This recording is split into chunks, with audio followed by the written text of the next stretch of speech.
пайғамбарымыз саллаллаху алейхи вассалам айтады, тазалық иманның жартысы деген. Адам имандылығының көрінісі ол таза болуы, жанның тазалығы, тәннің тазалығы, соның ішінде қоршаған ортаның тазалығы. Бұның барлығы адамның иманына әсер етеді. Тазалық деген тек сұлабой дәретпен жүру ғана емес, жанның тазалығы да бар. Сол секілді қоршаған ортаның тазалығы да біз үшін маңызды. Қоршаған ортамызда ол да бір аманат секілді.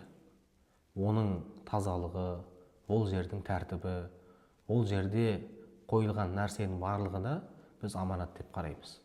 Тазалық ол біреуге біздің зиянымыз тимеуі, қоршаған ортаға зиянымыз тимеуі, айналамыздағы нәрсені бүлдірмей ұстауымыз.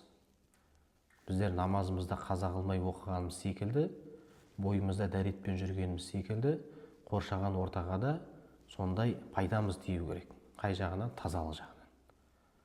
Кетіп бара жатып көшеде түкіру, қолдағы қоқысты көрсетілмеген болмайтын жерге лақтыру, дәрет сындыру, көшедегі талды сындыру, бір нәрсе тұрған нәрсені, зиянсыз нәрсені барып сындырып, кесел тигізу, бұл дұрыс емес, бұл мұсылманшылықтан емес.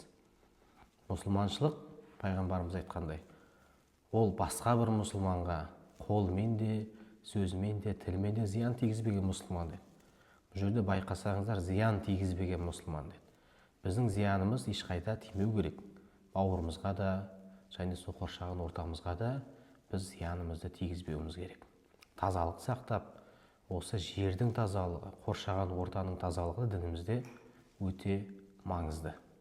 Сол үшін де пайғамбарымыз айтқандай, имандылықтың белгісі тазалық деген. Біздер өзімізді, бойымызды, айналамызды, жүрген жерімізді таза ұстайтын болсақ, бұл біздің қоғамға тигізген жақсы үлесіміз болады. Алла разы болсын.